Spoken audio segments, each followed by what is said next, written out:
সুস্থতে যাচ্ছি। তা আমার খালি হাতে বাবার কথা নিয়ে ছাইড়াই দিলাম। মার জন্য তো কিছু আনা দরকার ছিল। কেন সময় চলে যাচ্ছে নাকি? তোমার যে কখন সময় হবে সেটা তুমিই জানো। পাড়ার কাকি জেঠিরা যখন জিজ্ঞেস করবে তখন আমি কি উত্তর দেবো? তোর মান সম্মান বলে কিছু থাকবে? আচ্ছা না আসলেই ভালো করতাম। আরে এত কথা কয় না তো, একটু কম কথা কও। যা বুঝো না তা নিয়ে কথা বলো না। ও তুমি সব বুঝো, আমি কিছু বুঝি না। এখন একটু চুপ করে থাকো, সময় হলে সব দেখতে পাবা। দাঁড়াও, দাঁড়াও, এখানে দাঁড়াও, এখানে দাঁড়াও, দাঁড়াও।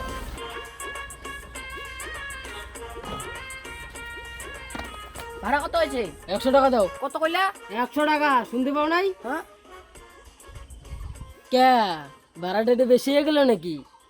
নতুন টোটো ভাড়াটা একটু বেশি লাগে। এটুক রাস্তা আসলাম তাতেই 100 টাকা? এটুক তো দৌড়েই আসা যায়। তা ধরে আসলেই তো ভালো হইতো। তা টোটো উঠলো কেন? তুমি জানো না টোটো উঠলে পয়সা লাগে? থাক থাক, আর কথা বলে না। এই নাও তোমার পয়সা, তুমি যাও।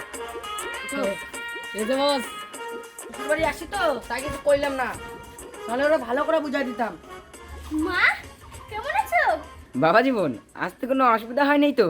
অসুবিধা মানে সবটুকুই তো অসুবিধা। কও কি হইছে? আর কইন না, এখানকার টোটোগুলো ওগুলো সব ডাকাত, গোলা কাইটে পয়সা নাই। এই জন্যই আমি টোটোই উঠি না, টোটোই উঠলেই পয়সা ফেলো। মা বাবা তোমরা কোথায়? কেমন আছো মা? ভালো আছি রে মা, তুই কেমন আছিস? ভালো আছি। দিদি তুই আসলি? তোরা কখন আসলি? এই তো একটু আগে। তুই জামাই বাবু কই? এই তো এখানে। তা তোমার কথা কই? দেখতে দাদা কেমন আছেন? ভাই আমি সবসময় ভালোই থাকি। মা এটা তোমার জন্য।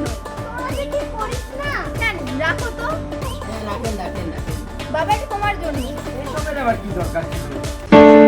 এই বর্ষা তোর জন্য আছে, ধর ধর। আমার জন্য আবার আনতে গেলি কেন? তা আমি আনছি নাকি? তোর জামাই বাবুই তো তোর জন্য নিয়ে আসছে।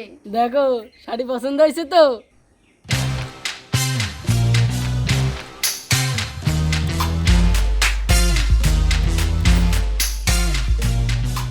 দিদি জামাই বাবুরা কত কিছু নিয়ে আসছে আর আমি কিচ্ছু আনতে পারলাম না।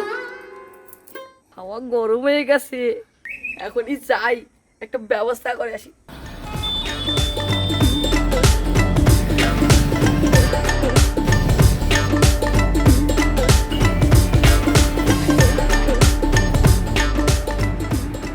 দাদা কত হইলো?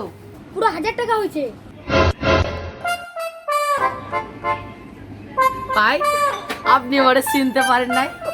আমি তো আপনাদের এলাকার জামাই, পাশে সরকারের ছোট জামাই। ও আপনি পাঁচু সরকারের জামাই? এই তো চিনা ফেলাইছেন।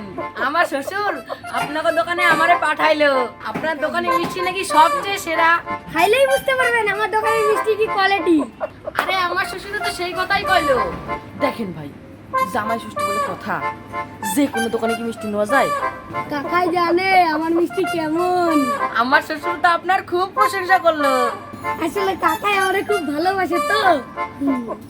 এই জন্যই তো আপনার কাকা আমারে পাঠাইলো আপনার দোকান থেকে মিষ্টি নেওয়ার জন্য। আর কইলো মিষ্টির দাম কিন্তু তুমি দিও না, আমি নিজে গিয়ে দিয়ে আসুন। বুঝছেন না? আমার শ্বশুর এসে মিষ্টির দাম দিয়ে যাইবো। ঠিক আছে কোনো ব্যাপার না, আপনি মিষ্টি নিয়ে যান। টাকা পয়সা নিয়ে আপনারা কোনো চিন্তা করতে হবে না, আমি এটা কাকার সাথে বুঝে নেব। আপনি মিষ্টি নিয়ে যান। সত্যি আপনি খুব ভালো মানুষ, আপনার মতন মানুষই হয় না। আপনি যে কি কন। আচ্ছা ভাই তাহলে এখন আসি, হ্যাঁ পরে এক সময় আসুম। হ্যাঁ তোমার সাথে অনেক কথা আছে। পরে আবার আইসেন কিন্তু। এটা কি হইলো? যাই এখন কাপড়ের দোকানে যাই, বাকি করে জামা কাপড় নিয়ে আসি। শ্বশুরের টাকা দিয়ে বাজার করে আল্লাহ, মাছের তেলে মাছ ভাজলাম, কেউ টেরই পাইল না।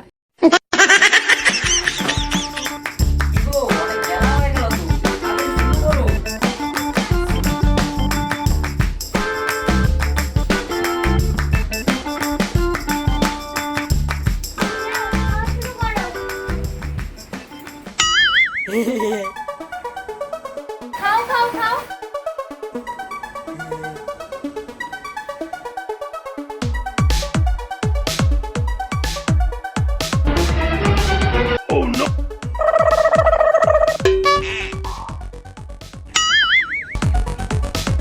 এই তোমার আবার কি হলো? আমি একটু বাইরে থেকে আসি।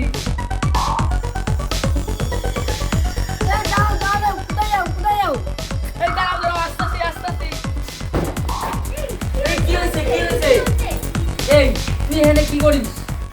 আমি আইছি মিষ্টির দাম নিতে। হ্যাঁ, কোন মিষ্টি দাম নিতে আইছস? বাহ, ভালোই তো।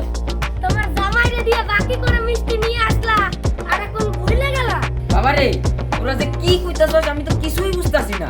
তোমার ছোট জামাই তোমার নাম কইরে আমার দোকান থেকে 1000 টাকার মিষ্টি বাকি করে নিয়ে আসছে। এখন কি হবে গো? এত বড় ডাক্তারকে তুমি সামলাইতে পারবা?